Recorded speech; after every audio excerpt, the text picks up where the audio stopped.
Okay. It's definitely not my best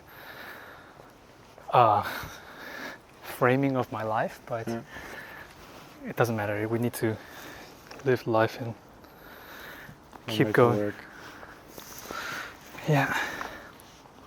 But like, we have like a very different feeling here than we just had in Alexa. yeah. It's a bit shocking, actually. It's so this is another failure. Okay, I mean, like a little bit of context. I wonder how much, because the last one I did, I didn't really do context, and then we just kind of went into it. And then so you're American, but I feel like in the States, U.S. American, Yeah. but in the States there's a bit more. I don't know. It depends on the person, but like there's a bit more general. I wouldn't call it media training, but social media training. And like, and you're okay with it, ish, but like, there is. Are you saying that you want to do some kind of introduction now, and you weren't like thinking that was necessary before? No, I don't know. I'm just wondering out loud. Oh, okay. Like, I'm not big on introduction. I think I'm just bad, or. So no, anyway, you're not bad. But yeah, I think in the U.S. people, they're growing up a lot with like marketing as part of identity, or like as an essential part of like making it. So people are kind of like, maybe from your perception, more used to doing it. There's this like less questioning about the thing, right? You just do the thing. And here there's a bit more like, okay, so Brad, we're in front of a church. We're supposed to go to this mall, and our dreams of like the neoliberal holidays. Yeah, right. A neoliberal tour. Yeah, I mean, I kind of do want to collect more, but of like different spaces. But you wanted to say some things about the architecturally about the mall. Yeah. I mean, like, so I can try and give a little context, maybe. Yeah. Like, somehow we started to meet in the most absurdly neoliberal places. Like, it started kind of slowly, I think. That's amping up. And it's amping up now, like to the point where like the last time we met for one of these like long talk adventures was at a convention in Hanover to see like the most groundbreaking technology that like, I don't know, the world has to offer, which included a lot of useless robots and flashy buttons and groundbreaking uselessness. Yeah. Cutting edge like, uselessness. An abundance of useless. It was insane how many different vendors there were at this thing, and it's horrifying. Yeah. And anyway, I think we're like morbidly attracted to this thing that we're also trying to critique in some way. And so somehow, I don't know, tell me your perception of it, but like we tried to do this just now in like the biggest mall in Berlin. Is that the biggest mall? I think it's the biggest one in Berlin for sure. Oh. Yeah. Wow. But we failed basically because it was too oppressive of a space, or I don't know, like, yeah. That's the new definition of a mall or space, is whether you can make a YouTube video calmly or not. If not, then it's oppressive. Yeah, true. But I think, yeah, like, it has to do, well, I think we could have done it if we pretended to be like influencers and like filmed ourselves eating the food. But I'm scared of that. Of that lifestyle? Because I've seen a lot of like white Germans attacking Asians just doing that stuff. Like during the filming? During the filming. They'll like jump in. And because like, it's an invasion of privacy to record in public, or? There's that, but also the comfort and the comfort that they have to disrupt and to say something and to like, intervene, interfere. So that's the other personal concern that I have. But you were also in that space. Yeah, we were both dying a little bit. Yeah, I started to have some kind of cough minutes after we arrived, and I think my eyes are a bit swollen just from the mall itself.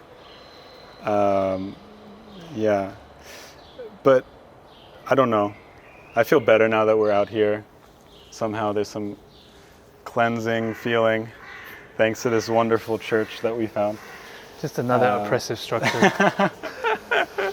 But they are some really. Actually, there's a lot of really nice churches and cemeteries in the city that maybe we can do in future ones to talk. But yeah, okay, let's talk about like malls, churches, cemeteries, because I think they all fall into a category of like semi-public space. Right. With very different intentions.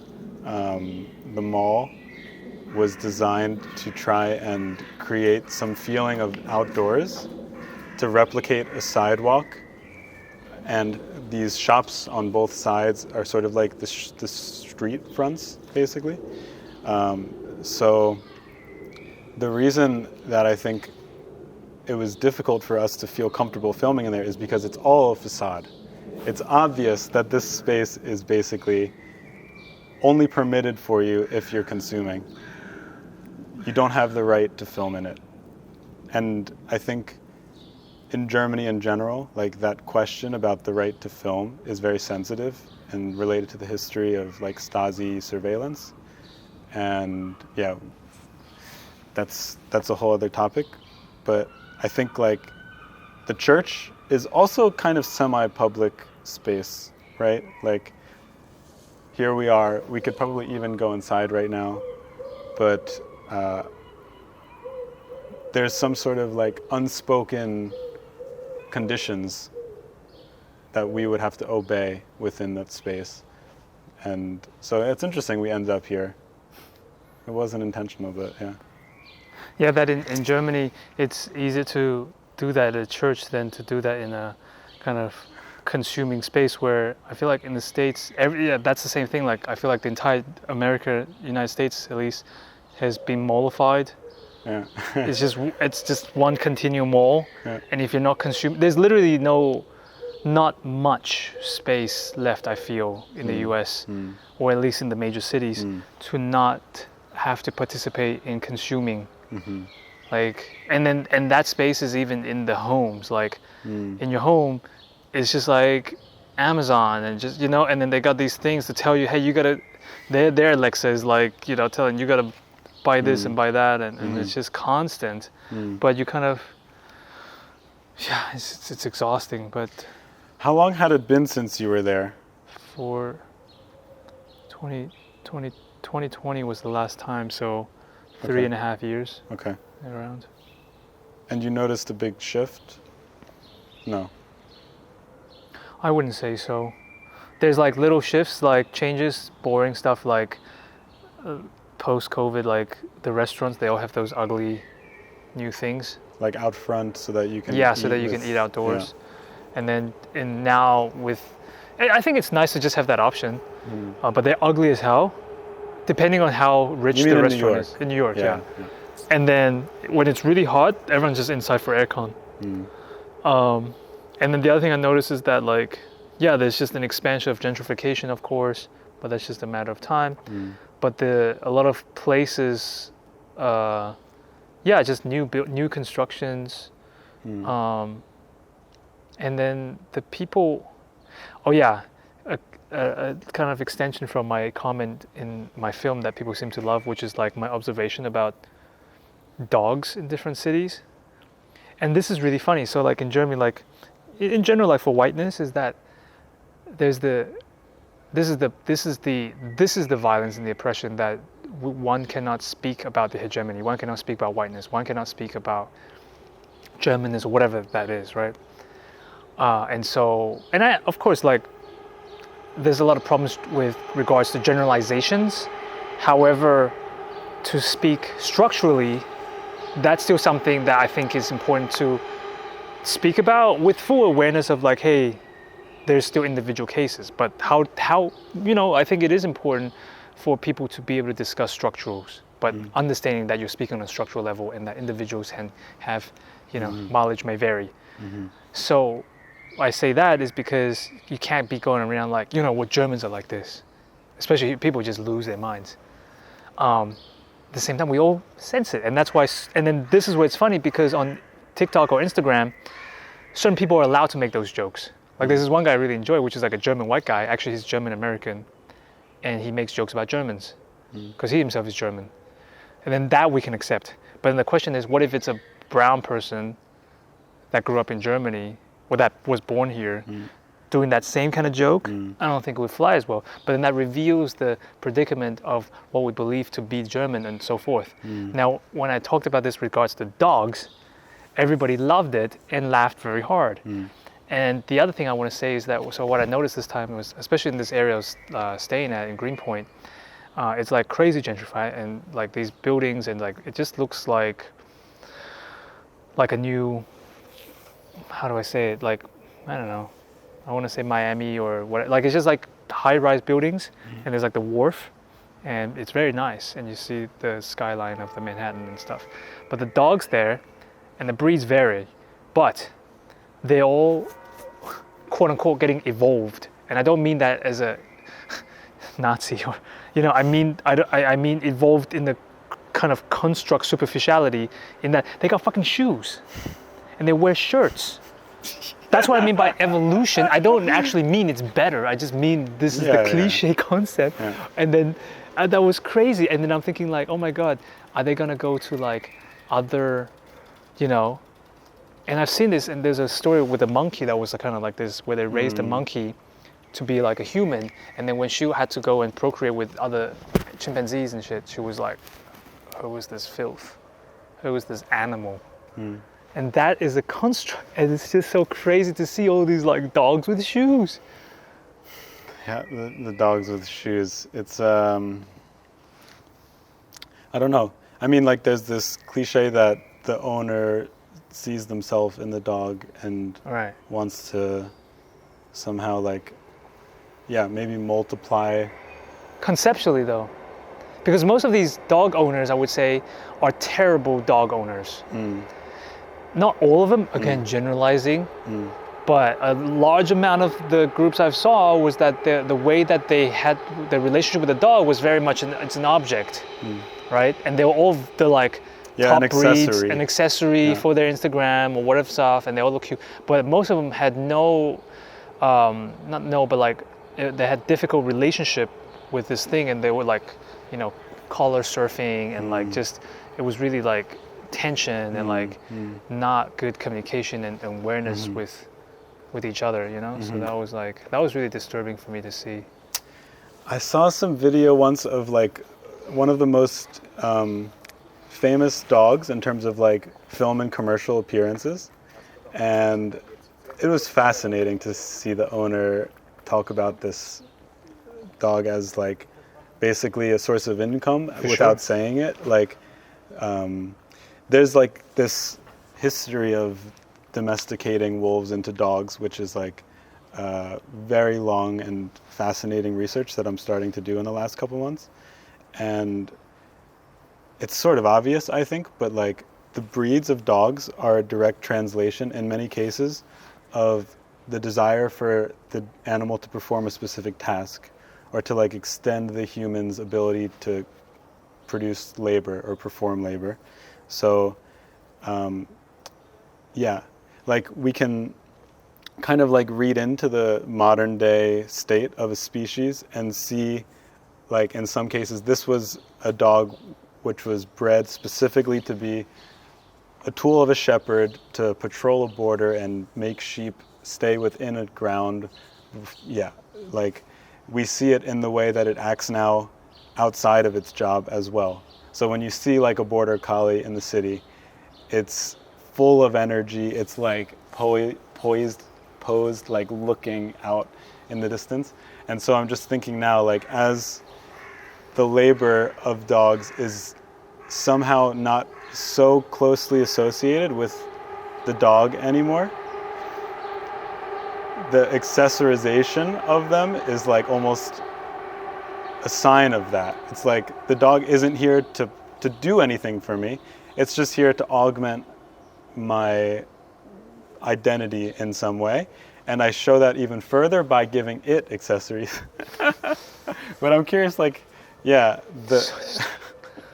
I would love to see the fashion of the dogs in New York City. I haven't been I mean, there. that's definitely where the future of business. If we, God, Brad, maybe we fuck all this art talk. Maybe we should be talking about a business venture, and it'll be totally just to like cash in on that fucking dog accessory, and like just because I think yeah, to all our investors, this is a great time to enter the market because people are still fucking around pretending that this is not as big of a thing yet. Right? There's still a little slight You embarrassment. mean specifically dog accessories? Yeah, dog accessory. Okay. And I don't mean That's a mall cough right there. yeah, coming it's a out. Molkov. Get out the air. The Oh my stale air. God. It's in your lungs. Yeah. It's not dog accessories. It's dog fashion. And it's not even dog fashion, it's fashion. Right? Like this is the jump and the way to look at it. It's like you don't call Prada body warmers. Right? You're not in the market of,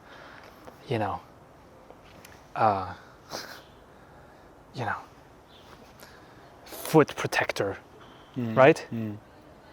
You're in the industry of possibilities, or I don't know, some bullshit like that. And so you could have this potential thing for this dog thing, but it's nothing to do with that. Because that's where you're limiting yourself, right? Because sure, it always starts with practical shit. So like some poor dog that was bred to make some princess happy and shit, like all fucked in the face. And those ones have really like sensitive feet. Or maybe, sure, indeed they were coming from some of this, Siberian shit, or I don't know what. Most likely not, but it's just like, I'm uncomfortable. And so you're like, okay, I want to logically solve that. But then as that pick up, then other dog, and this is capitalism envy, right? Be like, hey, how come their dog gets that? Right? And you're like, what about my fucking feet? I don't want to. And there's like dog shit everywhere. And so next thing you know, right? And then pretty quick, because in the end, the dog's not buying it, the human's buying it. And like you said, like there's a lot about like symbolism, about power, about representation, what that means for me, how do I feel, and like I because I deserve it, blah, blah, blah. And so, but that is so interesting about my other question, which is more disturbing, I find, is like, what about us? What were we quote unquote bred to do? Okay, what do you mean? Well, this is gonna get real edgy. An Asian and a Jew in a Christian church in Germany going to talk about breeding, and Yes, here we are. But we can talk about it through dogs. if we need yeah, to. that's safe. Yeah. Like we can't generalize on humans, but on dogs, and it's just like the most racist shit. And like, but no, I do question that about like AI and like, because it's like, dude, and this is what I've been having problems with people around me, or not everybody, just certain people. You know what I mean? That it's like, your factory job is gone a long time ago. And I don't mean factory job like we're still at the Ford factory, because unfortunately, or fortunately, let's face it, we're at that part of the pyramid. Okay, let's be real. And there are people on different parts of that pyramid and that factory line. But this thing has been pretty short, even for dogs, right? Like dogs, like I don't know how long we've been breeding border collies, right? But it's like it's a long time, some of these breeds. Yeah. And same for humans. We've been like, for a long time, this is what we were doing, right? And then I speak for like the Asian culture or like Chinese, like a lot of times it's like the greatest, most important thing in life at the top of the pyramid is to do the final big entrance exam to get a job in at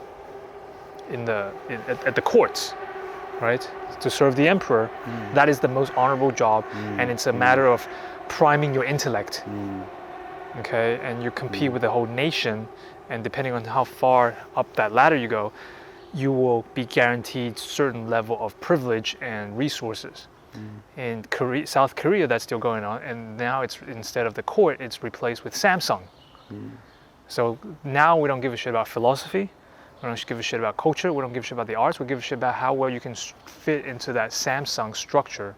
And when you fall outside of that Samsung structure of fucking, supply of like technology of like, and then and it goes back to your thing about the mall is that like, behind all of that, there's nothing. It's just a facade. Like, what is the thing? There is no thing. What is the thing behind Samsung? There is no thing. It's just to produce more Samsung. It's like these like ads for like Apple or some shit. It's like, with this product, you too can be an artist. But then pretty quickly, it's like, no one's been an artist. I mean, maybe a little bit in a very short cycle, which is like the artist, but it's just to hire them to advertise more of the same product. And very quickly, you can see like, well, if there's no cultivation, there's no interest in all these things, there's no reason. In Samsung, in South Korea, it's like, well, how many people can be actually left to afford to do anything but fulfill Samsung? And so the question comes back to like the dog thing is that like, we're going to be Samsung dogs. Samsung dogs. Samsung dogs. I wonder what that looks like. I guess it's us. Yeah. Well, I guess like I'm more of an Apple dog, perhaps. I don't know. It's so sad. Yeah. It's interesting though to like connect this idea. There's often this like term sheeple. It's like associating humans with sheep. Maybe it fits still in this topic. But why? So you're working on dogs. yeah. Why? Can I just ask though? First off, there's the dog idea, but really, if we zoom out, it's just what do you call it? Like biped is like us. Dogs are what are quadpeds? Yeah, quadruped. Yeah. So why not study all quadpeds? Why only look at dog things? I think so. I didn't start with researching dogs, but I have researched sheep and goats as well, actually. Yeah, what's but your? I find the dog so far. It's just the current thing I'm obsessed with. Maybe it changes tomorrow, but I find that it's the most loaded by far of all of the animals in terms of the layers that can be researched through the dog itself, through the relationship between human and dog. It was the first animal that was domesticated, and sheep followed, but much later. And I think like in terms of this project of breeding, of some sort of like programming of behavior and body into an other, the dog is like by far the most successful project. Like it's fascinating somehow for me to like look at the dog from many different directions. And I started doing it with goats. And somehow, like, I think it's also there probably, but it's less ubiquitous somehow. It's less also tied to contemporary life in cities somehow. Like, that's so funny that dogs somehow kept up with our, I wanted to say domestication, but that's not the right word. Like they kept up with this, and I don't want to say evolution because it's some weird shit, but it's like, and again, because they're not doing anything, but they're doing a lot, which is the symbolic thing. But they're not rounding up sheeps.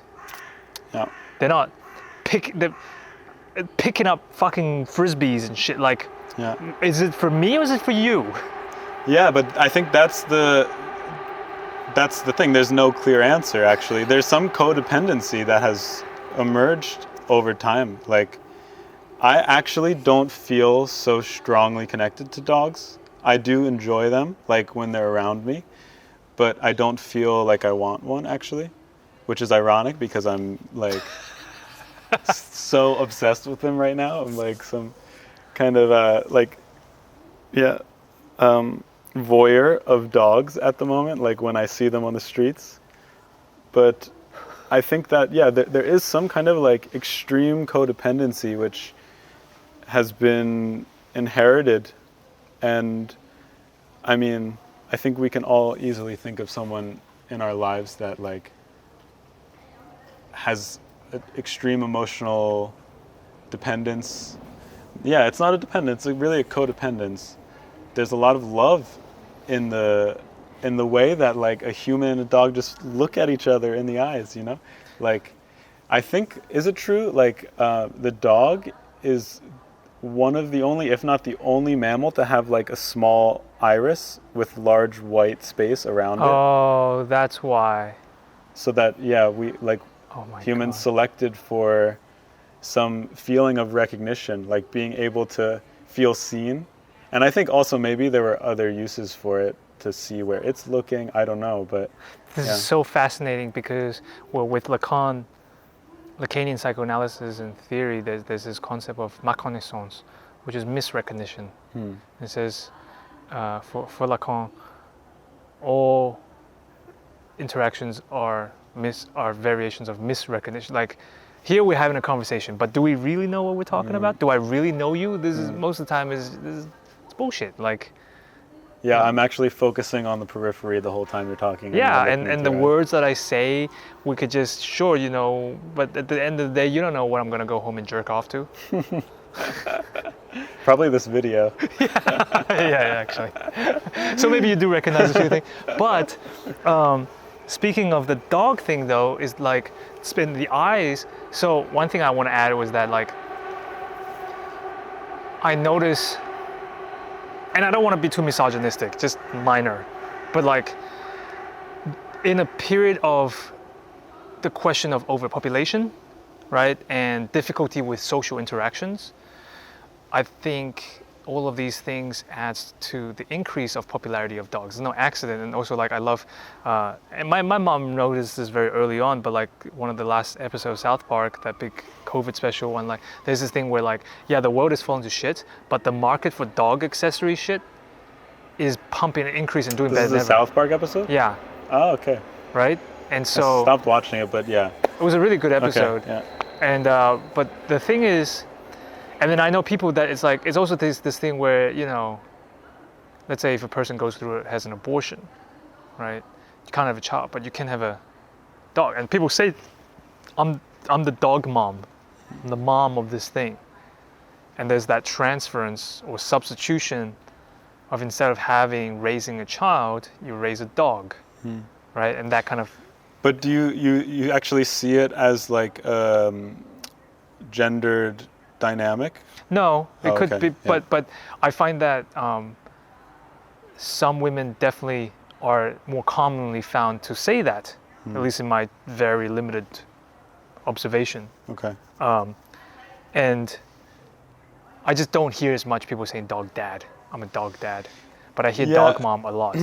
Well, This is not based on any. I had a dog dad, which sounds maybe kind of So, kinky, but was I it- mean, like my dad was a dad to his dog for sure. But does he say I'm a dog dad?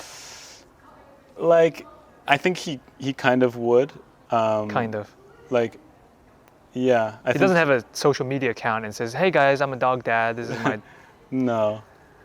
But that's doesn't what have I'm social saying. media. That's what I'm saying. That there's like this world of women who says I'm the dog mom, and this is my child, or like, you know, like that's what I'm observing. Okay. This is not based on any general statistical thing. However, to continue my thought though, is that so you're researching dogs and electro dogs and this kind of world, and together with dogs and talking about the eyes, and I'm questioning about your pets that at the moment you haven't put on the goggly eyes either, and neither does the brand name dogs, right? They don't have the eyes. They have better eyes. They have literal sensors and multi-cameras, but they didn't put in the thing that you said was the thing that we bred the dog in the first place, Right, was yeah. this thing that looks like human eyes. Yeah. Yeah. And that's why I brought up the thing about dog moms, not because I'm trying to be misogynistic and just but this thing about like that breeding relationship, that transfer or like that substitution of the eye thing. I'm like, hey, what's going on here? But then when the developers doing this like electro dog stuff, why did they not add that literal component? But you're doing more of these things, but even you are not adding some kind of pseudo eye thing. Right, yeah. Why? Well, mine don't have heads in general. I think the companies that are developing robot dogs are putting in a lot of effort to create some kind of relationship which is akin to human-dog companionship, but also different enough that we wouldn't project our emotional capacity on the devices, because the devices are designed to be used for work primarily. That's Not what I all said of about them. the dogs. Yeah, yeah. But I think because of the biological needs of an actual dog, you need to feel love for it, you know? Like, I watched videos of like shepherds and their relation with their sheepdogs, and it's different from their house dogs. So there's a distinction. Like, if you have a working wow. dog, it sleeps outside. Yeah. You feed it different things than your house dog, which is basically for pure companionship. So those people have the same dude has a house dog and a sheep dog. Yes, like one of the shepherds I watch on YouTube does have This two is house amazing. dogs. I want to watch you watching all this research. Oh yeah, yeah. I go into some rabbit holes, but Go on. yeah, somehow this is some kind of research method I love, like YouTube? YouTube, Yeah. but also like Streaming? Alexa, the mall we were just at, Right, like right. just Hey, I have a question. yeah. The dog, okay, so this guy, this shepherd, has sheep, and then he has a dog, a sheep dog, and then he has a companion dog. And then you mentioned before this, referring to this thing, that a nomenclature of sheeple. So if they're sheeple, who is the shepherd of the sheeple, and who's the dog of the sheeple? Yeah. Sheepdog, sheeple dog. Well, like Oh my God, there's gonna be sheeple dogs, and isn't that the jump that we look at the thing and we're like, oh my God, they're gonna start hurting us. yeah, yeah. I think maybe that's the fear that the robot dogs will hurt us, and Are we have some already kind not? Are we not already hurt?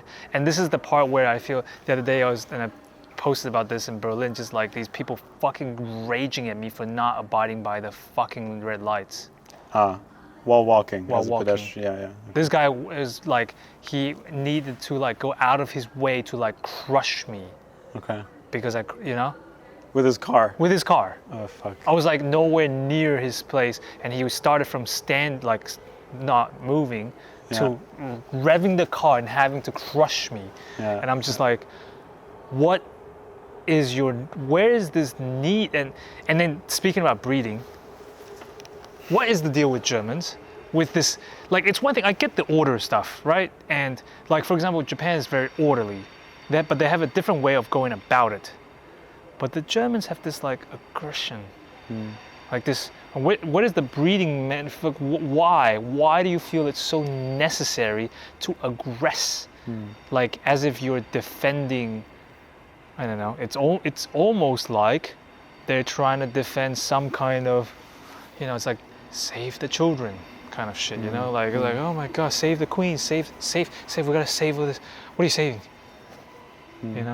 The hordes of barbarians are coming. Maybe that's the thing, like they still haven't gotten over the whole Genghis Khan invasion or some shit, or like, what the fuck? I don't know, but this like crosswalk. No, what's it called? Where you cross the street illegally as a pedestrian. What's this Jaywalk? word? Jaywalk. Yeah. I think it's a good way somehow to learn about a city, and like there is very clear distinction between like Berlin and, for example, New York, where you just were, in terms of jaywalk culture. Oh yeah. Right? Like in New York, actually I never police? lived there, except being born like Jersey. Well, I was born in like the Long Island area. Interesting. So like, yeah, I'm born in New York. You just keep like, watching shifting from the outside. around the city. But yeah, there's like a very clear, almost like culture around jaywalking, right? Like Yeah. But I a think car might even slow down if it sees you crossing. no, Probably it's not, but- no, they do. It's very pedestrian friendly. This is the funny thing. In that sense, maybe. In that sense, like here it's pedestrian friendly by design, but people aggress on you on how you have to behave like a fucking slave. And then there's an order here in terms of who, and I'm happy to have a debate with any fucking white German about this. They think that they aggress on everybody equally. It's not true. They might be harsh, but a big part, I would say, this thing is about the foreigner, right? They will aggress and debate each other, but the way they aggress on the foreigner is there's a sexual component. I say that sexual in the psychoanalytic structural way, that there's a sexual arousal in the in the racist fantasy of like they're getting off on it. And in New York, I realized the first thing I noticed when I back to New York was the like, oh, what a relief, because the whites were the minority, and I don't mean that we should get rid of the whites or something. I just mean like, oh, thank God, like they're not the fucking annoying majority that's just like getting a raging hard on. You know, in fact, I don't think I saw a waspy kind of white for until I went to Midtown. And there was just a huge abundance and mixture of all kinds of people. And the other thing regarding to jaywalk in New York is that, and the same thing could be seen in London, but like in New York, the police, instead of booking you for jaywalking, instead of people yelling, it's completely opposite. Or they will yell at you for not hurrying the fuck up. And even if you're driving, there's this thing where like, imagine like a single lane, but there's enough space for more cars. I've seen police come and yell at you, and the light's even red for the car, and they come and yell at you, and they're, what the fuck are you waiting for? Get the fucking, move it on, right? Okay. And on the East Side Freeway is when I had a car for a very brief period, and that was really, and I love driving fast, and I love, like, I'm a good driver, and you know. But the East Side Freeway, first, it's full of potholes. It's really crazy. And then I think the limit on that, don't quote me on this, but if I remember correctly, and this is hard to remember because most parts don't have a sign. You don't know what the speed limit is. But in America, like, speed limit is very much more nebulous. It's like more or less, and it's like miles. Miles is already less precise than kilometers. And if I remember correctly, I believe the East Side Freeway, and I think I would love to even just ask New Yorkers, what is the speed limit? I don't think that people would say the same thing. I suspect it's something like 45 or 55. Okay. I almost never see people driving that speed unless there's a congestion. It's always more than that, way more. And there's never cops stop because they know it's like, time is money, motherfucker. Like, get a move on. The fuck. And then for the cops, they don't want to sit there and deal with the fucking traffic jam. Their job is to keep it moving, right? Nothing to see here. Keep going. And I remember just, like that, back to that example of like single lane, like the cops would get like, he got mad at me for just be like, guys, you can make 2 lanes, you can fit, come on, get the fuck going, you know? And here it's just like, you look like a fucking psycho. But, you know, and I don't think, and then this is the part where like, and then when I browse on Reddit, my research, like Reddit is getting worse because I think less and less interesting people on there and there's so much more restrictions. But on Reddit, and this is what I find so fucking frustrating, is that Germans love, and it's not Germans, people in Berlin, let me rephrase that, people in Berlin love to say, when you complain about Berlin or Germany, they'll say, you're just not used to the big city. And I'm like, no, fuckface. I've never been to such a small village in my life as Berlin. Berlin is the smallest capital city in the world. Maybe there are other ones, but this is not a city. This is a village of hicks This is especially after COVID, this is a village of racist rednecks. This is not, people here are not cultured, excuse me. This is not cultured. People are ignorant, racist, confused, and they have a inferiority complex. Again, it's a capital city of Germany, yet it's a economic shit show, and I love it that way. But they think that they want to compete, and they feel very inferior on the large scale, and they compensate with a lot of racism and a lot of compensatory behavior. And so I see on the forums, and people say, you just don't know how to live in a big city. It's like, no, it's actually the opposite problem. It's painfully small, painfully naive and ignorant. And that's fine, but like, stop pretending like you're a big city. This is so great. I love this. I love the fact that there's nobody around. But don't pretend that you need to be a big city. And I think a lot of their behavior is like, it's this constant cosplaying, playing pretend. It's like a child putting on mommy's makeup and putting on daddy's big oversized suit and go, we're adults. And it's like, there's nothing wrong with being a child. There's nothing wrong with being a small city. There's nothing wrong with being a village. But just like, stop harassing people and telling people that this is a big city, actually. It's like, no, dude.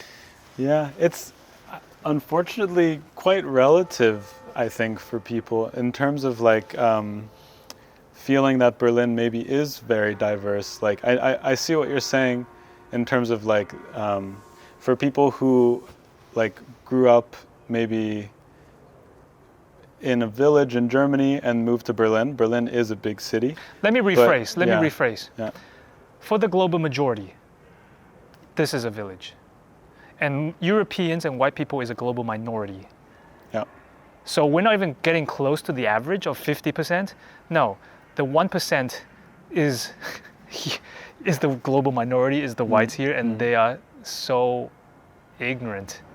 And there is a bumbling world out there outside of these tiny European little villages, which is very quaint and nice. Frankly, that's why I'm here. But yeah, it is not.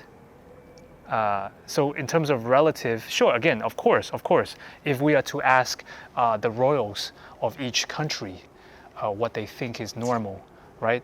And we can play the relativism to the end of the world. But I just think for a capital city in 2023, and knowing what we know on YouTube, on the internet, and in terms of population comparison, no, not at all.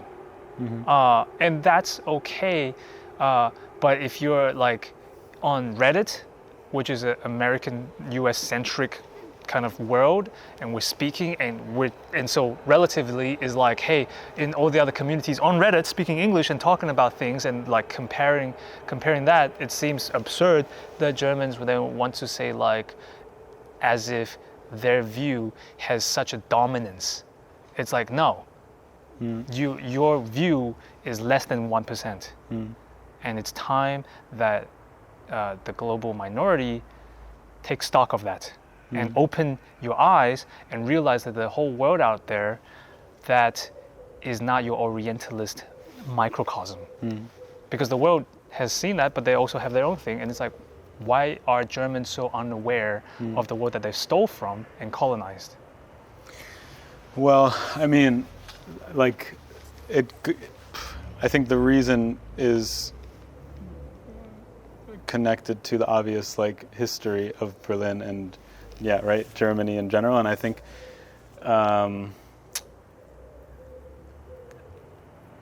there are interesting things that I notice, for example, being here, because like you spoke now a bit about like why you're here. I think as time goes on, I'm realizing more and more that an important reason I'm here is to confront my family's history and my ancestry. And it's not something that I decided consciously to do, but in key moments, I realize it's not a coincidence somehow that I end up here. And I think it's, in a very abstract way, a bit connected to my desire to meet with you in Alexa. Like, I feel like I okay, for example, like my grandma on my mom's side was very religious, and she not only was like depending on Judaism for like ethics and spiritual, let's say, purposes, but she was like a single mother of 6 kids and depended on like the synagogue for a lot of support financially. So it's like inherent to her identity in many ways, and also my mom and her side of the family's identity in many ways. And I was here when my grandma was diagnosed with something. I still actually don't know what it was, but she basically had like a few days to live, and I was like asked by my mom, like, do you want to speak to grandma? It probably will be the last conversation you have with her. I was like, yeah, of course, like, please, I would love that.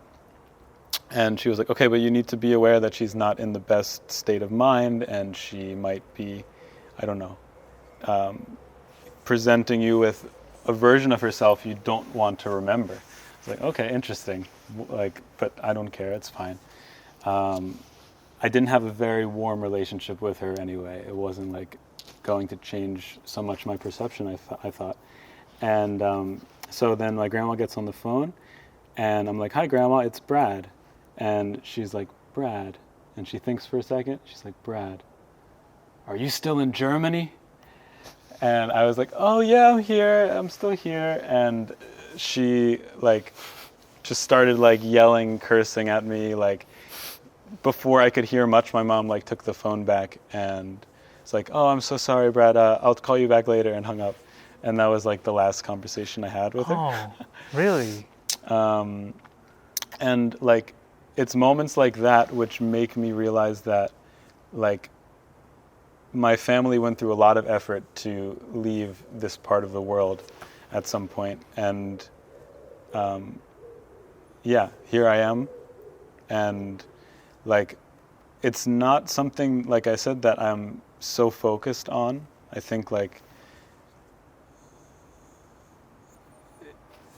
the fact that I'm here, and also you, I think, is a response in some way to Germany's recent history and its desire to be more accessible for foreigners. And there's a lot of like bureaucratic systems which actually make it kind of easy for us to be here. I feel very supported by Germany, actually, and very grateful. And in some ways, like, it feels like some sort of like reparational support. And yeah, of course, like there are still these moments when we get yelled at for crossing the street, and there is some kind of like violence, like unnecessary violence, let's say, that I feel. But yeah, I don't know. For example, like the immigration office, it used to be called the Ausländerbehörde, which my German is really bad, I have to say, but it's, I think, with some kind of negative connotation at Of some course. point. Yeah, Ausländer, like. Of Yeah, course. Yeah. And they changed the name in the last year or two. Do you know that? No. I don't know what it stands for, but now it's like LEA, L-E-A. And it's like, so some sort of desire to rebrand, Ugh. which, yeah, we should look more into maybe. But when I'm in like the waiting room of the LEA or Ausländerbehörde. It's nicer? No. It's Oh, the same. shit. It's exactly the same. But there's a very funny mural on the wall. I don't know if you've seen it or been there recently, but like there's some kind of like painting. It's really shitty like street art graffiti aesthetic, like the kind of thing you would see in like a cheesy hostel, like a spray paint of planet Earth. Oh God. Yeah, with like Europe kind of there in the center, and then an alien UFO, and I think some kind of arrow as well. I'm not certain about the arrow, but Wow. yeah, it's I wonder how long that will stay there for, but I should go take a picture before they. I'll be there in December, so yeah. I can That poke on is if it's still there. so disturbing. Wow. Yeah. I mean, this is really interesting. Before we maybe lose too much of, maybe that's another episode to discuss further about, and also maybe you want to talk about why Alexa, if that's a specific relationship to this whole conversation. But Mm. this, for me, I just want to say though, like, there's like, I definitely feel, and I'm not Jewish, but I definitely feel this is not a feeling, this is the most obvious thing, like the world over, especially in the US world, like the whole process of that. Like, also like, when Israel, some kind of diplomats comes to like Berlin, and I live like in front, like there's the Temple Havadam or something, and they would have like the craziest escorts. And it's like Israeli cars. I've never seen for anything else, and it's like, and also for non-Jewish people in Germany, the frenzy they get when they talk, because when Germans talk about racism, they think we gotta be nice to Jews, while fucking every other non-white person over, right? And then they'll say, no, what are you talking about? We're doing so much, and yet they are for Jews, and definitely, like, I'm all for that. But then, like, the blind spot is like everybody else. And so when you said, like, yeah, we get yelled at, I was like, I don't know if you get yelled at the same way reason I'm getting yelled at on the street. Probably not. Yeah. I mean, I also, like, recently my hair is more curly than in the past with my hairstyle, but I think that I don't appear Jewish. I mean, it's not part of my conscious identity either. I think, like, if I made any comparison between my experience and your experience, it was just simply as like a simple way of talking about like not being German here. But yeah, you're totally right, of course. I mean, and that has really increased for me since COVID. Like, before that, it felt so friendly, and it was really nice. And that could be just my honeymoon phase, but it was insanely welcoming. To now, I'm treated like, man, it's like pre-war vibes again. When I went to the ER, getting fucking abused by the nurses and shit, like, you can't be here. Do you think it's specifically connected to like China flu? Yeah, exactly. Absolutely. It's just one to one. That together with, it's not even so much about the pandemic. I would say the bigger cursor of that is economics and the eventual war between the US and China. These are all like collateral damages that we're having to live through. And the propaganda that is associated with it, and the way that people internalize that virus, the virus of the information, and the prejudice that goes unexamined. And then in conjunction with white Germans and their shame and guilt relating to their experience, but they only see it with relations to Jews. And so when it comes to Asians, there's a huge blind spot. And then there's like Black Lives Matter, right? And then but then the Americans sometimes, the Germans would then go, well, that's just an American thing. We're not doing that to blacks. We didn't colonize in that way. But it's like, oh, yes, you did. And second of all, it's a different thing. And so still they'll be like, oh yeah, black people, they have to think about. And then they're almost resentful that I feel like it's this frustration with the US where they have to do whatever the US is trending. And so there are people that follow it, and then there are the people who are resentful for having to participate in that as a kind of participation. And that's why I think Germans get really frustrated about, like, hey, this is our culture when you criticize on something. And I think that's the frustration of like Germany have to follow in the US footsteps for a lot of cultural, political, economic reasons. And then, and same as US, that there's a huge blind spot with racism towards Asians, right? Because there are a segment of the Asians that are basically white adjacent, but a large proportion of the Asians are below poverty. And for example, in New York, the most impoverished group is not blacks, it's Asians. And no one talks about that because there's actually a huge also population and very obvious Asian success examples, Mm. just as that blacks, just as Jewish. But that doesn't change the fact that if you want to talk about the structure, it's like people don't understand that. Mm. And that's definitely like on the huge increase in Germany, and people can't hear that. Mm.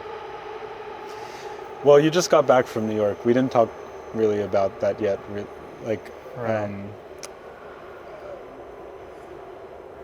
You said when you were there was some kind of like realization, not for the first time obviously, but like some reflection about your experience here because of how diverse New York is compared to Berlin, for Yeah. example.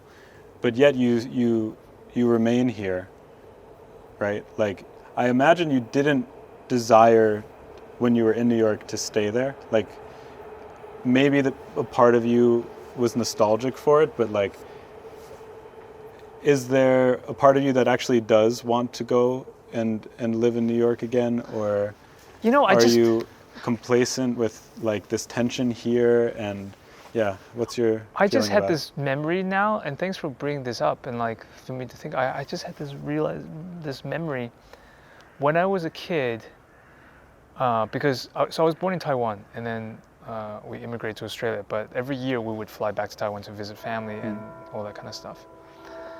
And so the question of like, and relatives would, and on both sides, everyone would constantly ask the kids, which do you prefer? Taiwan or Australia? Do you feel more Taiwan? Do you feel more Australia? Right? And as a kid, I was like, I don't fucking know. I'm barely having my brain on yet. And I know what is the right answer in terms of to please. I know what but on a personal, honest level, it's just like it's really complicated. But my mom would say very early on, and she would tell me and tell people, she said he's a 地球人, which means human of the world, a world human. And now it sounds like almost like the cliche stuff, like the United Nations would try, like we're all people, citizens of the world. But that was somehow really lodged in me very early on, and I really don't have this thing. And I experienced the same thing now, both in Berlin and New York. Actually, it was another German man in New York. And I feel like this is another village thing, that this is what I mean by villageness of Berlin. And people talk about this as if like you're going to run to another big city or something. And it's this constant thing of where are you going? Are you going to go there? Are you going to here? Are you going to be here? And there's this constant like perpetual foreigner feeling too. But for me, it's like I don't really subscribe to any of the, I have 3 passports, right? I don't live in any of those countries that the passport is part of. Oh, okay. Right? I always wonder how that works. Like, when you go to a country, do you show all 3? Do No. you pick your favorite color of the day and you show that one? You pick the one that is the most convenient. Like the one- strongest passport in that place for them to give you less issues on the way in or something? Exactly. And that's generally a white country. So you use Australia. Yeah. What's your third one? Chinese. Oh, okay. It's a half-assed because they're trying to make you believe that you're part of them. Yeah. And then I have a residency for Germany. I have a residency, well, giving up that up, a permanent residency for the United States. So that's 5 residencies. And for me, I don't really think in that terms. I think in, and maybe this is like a gentrified thinking, or just like, I just don't see it in the thing of, which is fucked up because I'm paying taxes and throwing this shit in multiple places and giving money to all these people. And I don't get benefits from any of these places because they're always saying you're not enough of this place. And so I'm really upset. And at the same time, people say, you're not here enough, you're not this enough. And it's like, screw you guys. Screw this idea. This is so archaic. Where you're going to be? Well, it depends. And in that way, I am a migrant. I am a refugee in the sense that more and more they're going to be displaced people. There's a global displacement because of globalization, because of climate change, because of political instability, because of environmental instability. It's very rare that people can really say, this is my home turf. Because people are like the same with sheep. We're like sheeple. Well, then guess what? You're going to have to move to greener pastures. Move to where they treat you better, they say. Well, I've been doing that, and it's like they don't treat me well anywhere. And so you have to kind of constantly be in this fluidity. And frankly, I find it as a kind of, usually is a bit of an ignorance of people of a place that is asking you, because then you have to ask yourself, what is the reason behind your asking? What is the reason behind anybody, like, especially with people who are, to speak about Germans or speaking about like the natives, you know? And this is what's fascinating, because the natives in the Americas, they really should be the ones that's asking, like, why are you here? When are you going back home? Are you still going to stay here? Are you going to go, you know? And here they're asking the same thing, but the difference is, and this is the part where I have so much impatience for, the Germans asking these things or saying things like, this is our country, this is our culture, you have to respect this. Well, I want to say, you guys didn't respect any of the people that you went and took and stole and everything. This is not just yours, this is ours. This is all of ours. I paid for this just as much you did. We're all paying for this and the perpetuation of it.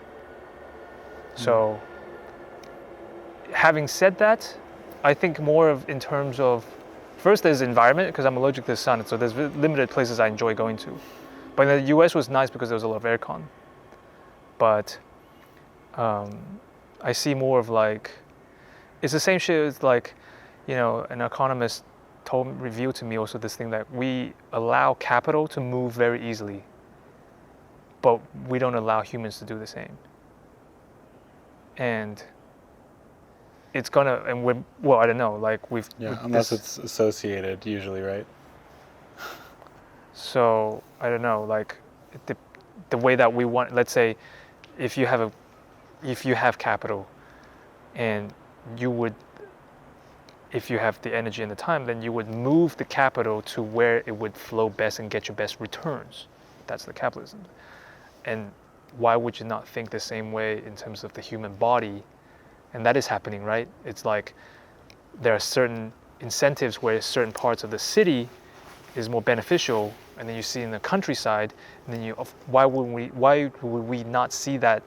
And that was the European Union project in a way, but then there's still benefits and detractions in terms of like, hey, some economic zones are being promoted, but others there's a lot of punishment.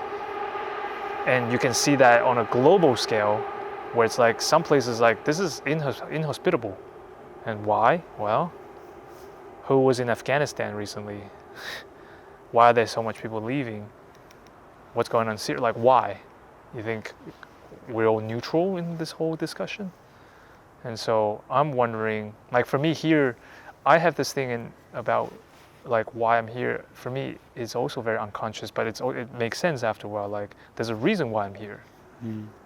You know, I went to a German school in Australia. You know, I learned all the German stuff. I went to German Lutheran school and learned all the German values and ideology. This is home turf for me. This is I didn't know that. This is almost my motherland, culturally. And that's really crazy to think, like linguistically. Yeah, wow. Yeah, I was just, I was thinking like this moment that happens all the time in Berlin.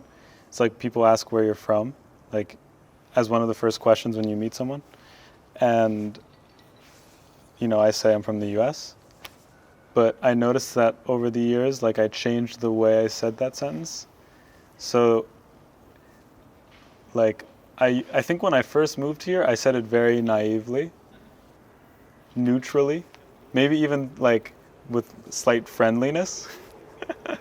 Not because I was proud, but just because that was my answer to the question. And then at some point I started to answer in a more self-deprecating way. Why is that? Pretty soon after I moved here, I started to change the way I answered. Because there's like a lot of shame involved, I think, in my relationship with the US. Like, where does that come from? You know, the strange thing before I answer is like in the last couple years, especially in the last year, I felt that people's reaction to my self-deprecating answer changed. So I don't know, but like, could it be because of Donald Trump not being president anymore? It's so ridiculous to think about, but like now when I'm like, yeah, I'm from the U.S., like unfortunately, like that's, I give this sort of energy out. Now people kind of cut it off and they're like, why do you talk about it like that? Like, don't talk about where you're from in that way. Whereas like prior, there was some kind of collective desire I felt when I would meet people to shit on the US, which like, great. The more we criticize it, the better in some sense. But yeah, I noticed like recently there's been some kind of like effort to detach that criticism from me as an individual, and great. But also, is it really just because we have a new president in that country that now people are like changing the way they think about and talk about that place? Like, I don't know, it's so absurd. And like to think that the problems are attached to who's in the seat of the presidential office is so naive, actually. Absolutely. But like, fine. I like that people are, I don't know, more nice to me, let's say, about it. But yeah, I don't know. The shame, I think it just comes from like an awareness of the US's impact on geopolitics and like the kind of discussion of capital you were talking about. And I mean, you kind of have to signal like, yeah, I'm not one of those US Americans. So like, that was my way of doing it. But yeah. I think my solution has to, I just don't attend those kind of social gatherings. I just That's don't another participate. solution or another approach. It's just a sign of like, it's gonna be a very boring situation. Yeah. But hey, I don't know how long this talk has been. I wonder if like, this time How long I did do you it. think? Take a guess. Maybe like an hour I'm and a guessing. half? Yeah, I think it's longer than. Is that? Well, I don't know. Longer than What there's space for. Yeah, it's. But I'm like, I can actually take quite a bit. There's like the duration of the battery, and then the memory card, and it can actually handle all that. So I don't know why I'm flailing. No, I mean, you And can then also cut out the parts that weren't and as it's also like tantalizing. will I listen to the entire thing? That's the next thing. Is like, oh my god, like Right, it's more don't work wanna- for you. the yeah, more like we it's talk like here. I'm Okay, just like let's blah blah end blah. it. Let's end it then. And then like wanting to end with like a good, But now that it's really interesting. Everybody, I have a kind of allocentric personality, and every person that I talk to, I have a different personality. It's very much depending on my talking partner. But here, I feel like with you, I can get quite meta with it. And I share with you and talking about like already my process, or I don't know if I'm projecting that you understand, or we have a shared understanding or something about this thing, which I realize I don't really say. Maybe I do. Doesn't matter. Anyway, this is all pretty crap as an ending. The last one I did, the ending was because the tides was coming up. Yeah. And I was like getting splashed, and I was like, fuck, we gotta get out of here. Yeah. But here, there's also the light fading. It's not as dramatic or exigent as literal tides. Would have been cool if like some priest came and told us to fuck off. Or a shepherd. Or a shepherd. But yeah, Jesus was a shepherd, Yeah. Don't I? Did a lot of Bible studies. Did you know that? Was that new for you? No. Did you? I didn't study the Bible though. I mean, What about the Torah or? a little bit, yeah. My parents made me do this kind of like, we called it Hebrew school. Right. Hey, random technical question. The Torah, like you have the Christian Bible, you have the Old Testament, New Testament. Old Testament, Torah has some of that, but how much bigger is the Torah? Well, I need to preface this by saying I am not the right person to Okay. ask, but I could say physically it's a large object. Is that what you mean? Something It's like a that. large object. Is it because it's bigger font, or is it just like way It's more probably books? bigger font, different language, so maybe takes up more space. Interesting. It's also like Do you have a copy? no. Why Cora? not? No, I think it's like You have to. Do you have to have special yeah, something like that. connections, hookups? I think it's very sacred. I don't know if individuals own one. Really? Yeah, like It's much more elitist.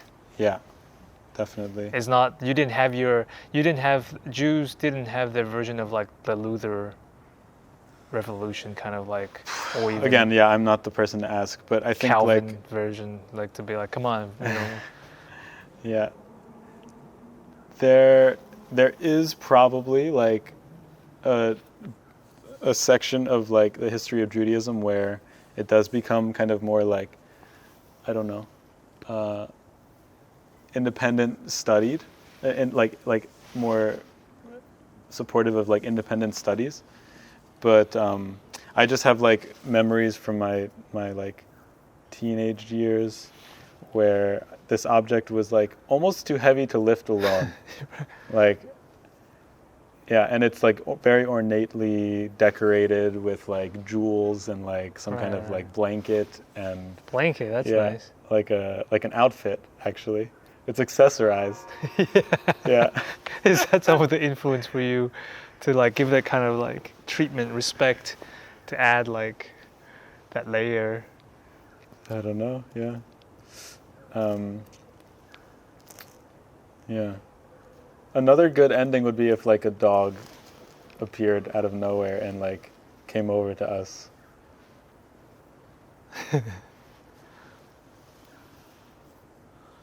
I'm curious to see more of your project development. Hey, when are we going camping? We could do. Oh my God, we could do a nice camping What about tonight? tonight here. We need to do a. You know what's really ridiculous, and also with Yasin is like I'm actually into camping, like not into. Well, maybe I am. I don't know. Like I wouldn't like I wouldn't mind thinking about it, but somehow the conversation with him it gets very broski competitive of putting like oh bro this kind of like, and I'm just not interested in that. But I wouldn't mind actually, like it's nice, but it's just I need to say my things. It's like, hey, I don't want to get Lyme disease. Yeah. right? I'm allergic to the sun, so I'm not gonna do sun tanning. I don't want to do too much like daytime hiking and all that shit. And I really fucking hate mosquitoes, so I want to make sure we really prepare for that. I have some very strong chemical spray. No, I that hate chemicals. probably- No, I want to Well- have just like good systems where we keep that shit out, or like I've got this bug catcher with thing. like frequency, it kind of catches That and the the light and then the fan. Oh wow. Like it's not fancy, but it just kind of at least doesn't have the chemical. But I wanted to do like a nice ASMR discussion where we can sit by the river, some nice scene for my channel. Nice. Right, with the sunset. Yeah, we should try and Yes, whisper the whole time. whisper into these microphones and see if it sounds nice. But when I'm we like, listen what? to it later. What? I always love the ASMR whispers where like the mouth is like kind of like wet when they use certain accents of the not accents like the I think I'm too old for that shit. I don't know. I don't know if it's an age thing. I just there's a lot of stuff that I'm not so into as I used to be. Okay. I just have less You've patience. outgrown ASMR. I never had that time with it. It wasn't in my Tamagotchi or some shit. Yeah. I never grew up with. I barely missed the spinning fidget spinner. I didn't have one because I think I would like it too much.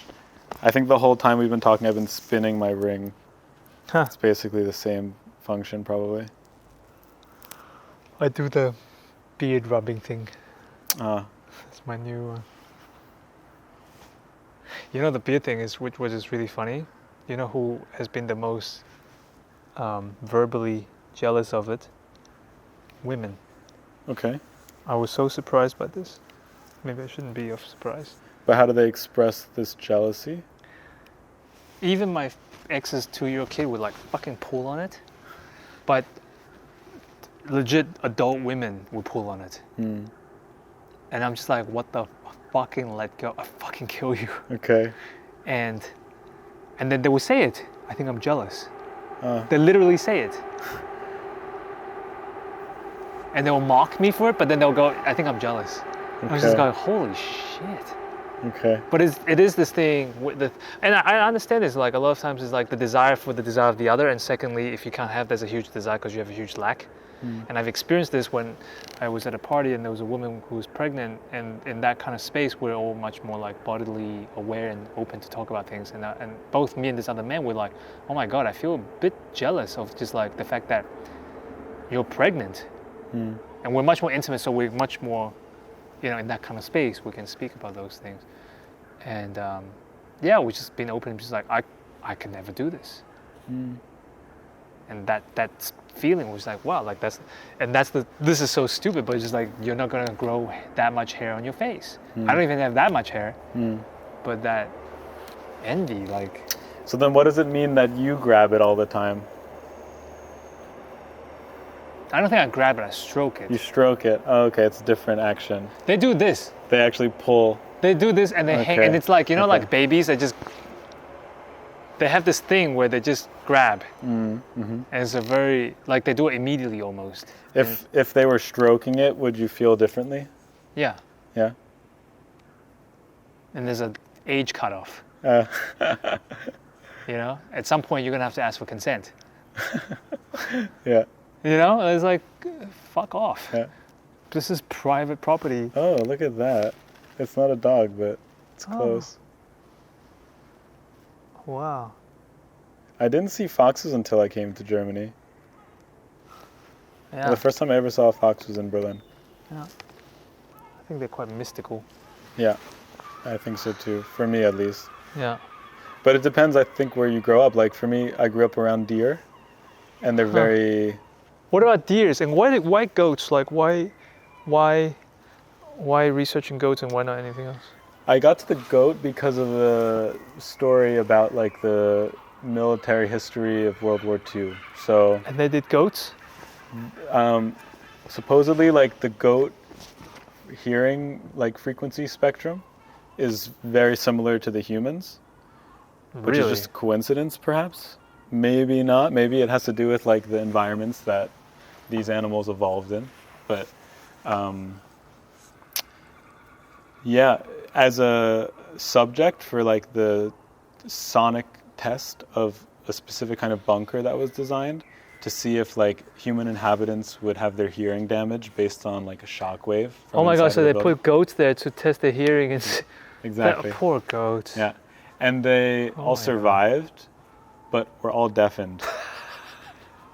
So this is not funny, but it is funny, but this is horrible. There's humor in the tragedy, I guess. I mean, I don't know. But there's something about like I guess the part I'm laughing, excusing myself, but just like it just wasn't. It was like it was like such a weird, and they were all deaf. Like I just never thought of that. Yeah.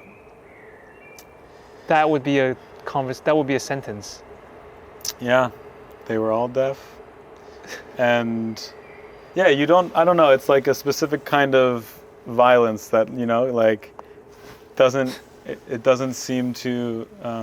You would think this building, this like kind of monumental concrete structure protected its inhabitants because their bodies seemed intact somehow. But they were deafened. Yeah, it like the vibrations penetrated like.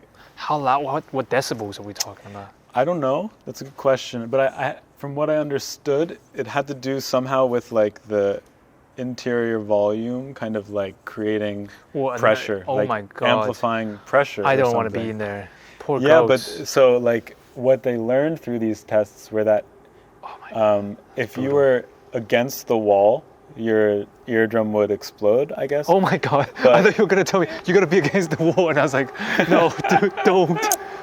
Oh, they would explode. I mean, honestly, probably. Oh my god! Like when they were being used, they were packed full of people, and people. Yeah. Right. Yeah. Oh my god. And probably, Where's the worst place? So yeah, the the wall. edge, the wall. So the inside is the best. The interior is from what I understood. Did you just be safer. deaf? You would just be deaf. If you're like close to the wall, you would. In the inside, deaf. not. Yeah, I think you would be protected somehow more, because supposedly based on like some historian's account that I researched, they did more tests and found that if the goats were a certain distance away from the wall, the interior wall of the bunker, that they didn't have hearing damage actually. So, yeah. Jesus. Somehow, yeah, that's basically what started my research or fascination into goats. That is such a random thing. Yeah, that's kind of where my attention goes when I start to do research. Okay, Like, so it's very, with the goat thing, yeah. I have one other friend. Justin's not so much into goats, but he would be having this thing about like, what's that other one? Not llamas, but like you can. There's alpacas. No. Yeah. And then I found this YouTube channel of this guy who looks like Yasin. Okay. They have the same ear thing, ring expander, whatever stuff. Okay. They have the same style as a white dude. I was like, oh my god, you guys. He's like his Steve Aoki or some shit. And he's also into alpacas. And he's got this whole video explaining, talking about alpacas, how it makes him feel good. Uh-huh. And I was like, is this a thing? When you look like this dude and you're into alpacas? Anyway, this other guy I know, he's also really into goats. And he showed me like these goat accounts that he was following on Instagram. Yeah. And a lot of them were in Iran. And I'm just like, and you know, it's like an account with like, I don't know, 17,000 followers. Each goat photo is like 4,000 likes. Okay. They were so into the goats. Are they cute?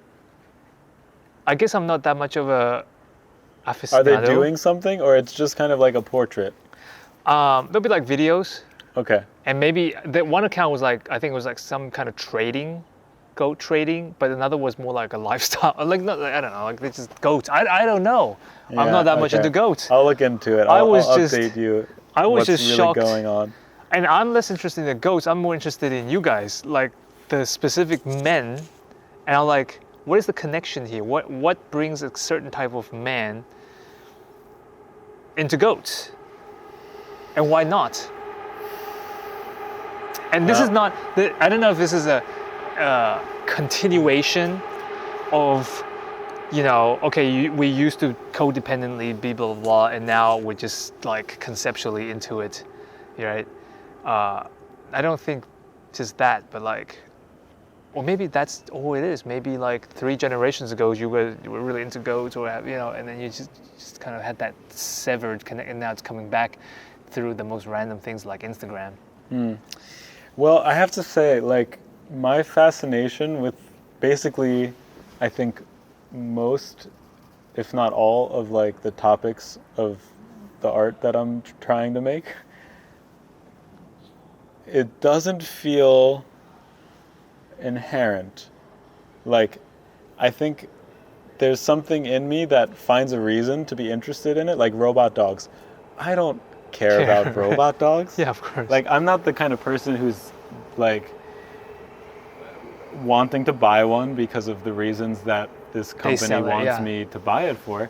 But of course I want to have one because of my own like subversive, strange motivations, which are maybe even to like study the people you're also interested in studying in a way, or like to like experience something firsthand and do something with that, like to present it, to represent it, or like represent it using art as a way to offer some kind of like reflection, you know? I'm 1,000% with you. I totally get it, but in the end, I just look like a crazy goat dude. Or no, something. but purely for my channel, I'm trying to like tease you and shit on you.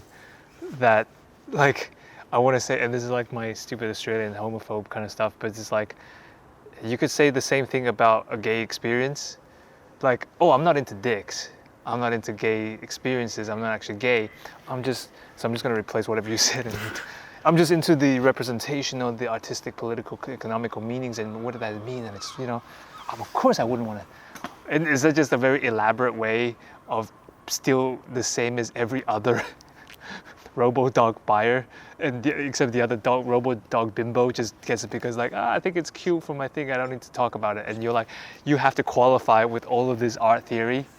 Well, yeah, I mean, yes, probably yes. Who knows? Yeah. But I also don't tell people that usually. Sure. Yeah, Yeah. I mean, No, it's something I also reflect on a lot. Like, yeah, at what point will you be just am I a furry?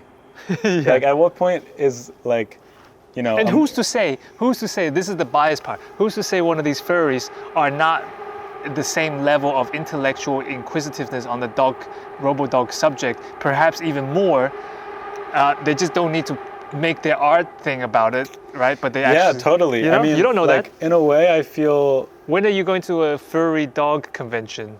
I'm going to the furry convention in October. Really? Can I come? Yeah. I can be your chauffeur again. Yeah. I'll be chauffeur. Yeah. Wait. But yeah, I mean. October. Yeah. Where is it? Is it the same place? No, it's in Berlin. The biggest furry convention in Europe is in Berlin in October. Wait, what kind of furry convention? There's no robotics. No. It's furry. Oh, sorry. Yeah, maybe I switched a bit too fast into a different like subculture. Yeah. But There's yeah, no robotics. furry in the sense of like People who identify as furries. as a anthropomorphic animal. Okay. And Exciting. yeah, like who knows? Maybe in a few months I will like happily identify as a furry. Part of me wants to. I don't think you're a furry. I think you're a furry shepherd. You think I'm a furry shepherd? You should go in. bad. You should go in and start advertising and say, "Hey, I can shepherd you guys," and you got your dog. Yeah. I'm gonna shepherd you guys with my dog, with my sheeple dog. Yeah, I was thinking of being a sheep, like First making stop my thinking. persona. First, stop thinking. Yeah. It was a bad joke. First, stop thinking. Is You that said what you were thinking about being a sheeple or being a sheep, Ah, I see what you mean. and I said, "Well, first, stop thinking." Yeah. It's Sorry, true. it's really a dad joke. No, it's too smart for me. That's why I didn't get it. Or maybe you're already sheeping it up and stop thinking. Yeah. And it went past you. Anyway, sorry, this is a terrible tangent. So useless. Yeah, I don't know. I mean, I'll keep reflecting on like your point about like, you know, this moment where because I think I try to do it out of actually like respect for the real, for example, furries, who like for them it's really part of their identity, and I feel kind of like more this at this point like someone who's appropriating their Right. culture and their work, and so I'm trying not to make my work too much about it. But yeah, I mean, I admire it a lot. I admire these people who, I don't know, are like goat freaks, and yeah, I think slowly but surely I'm also becoming one. Because the true point of revolution is the point that you realize that you are a furry. Probably I don't even realize it, and it's just, my reality.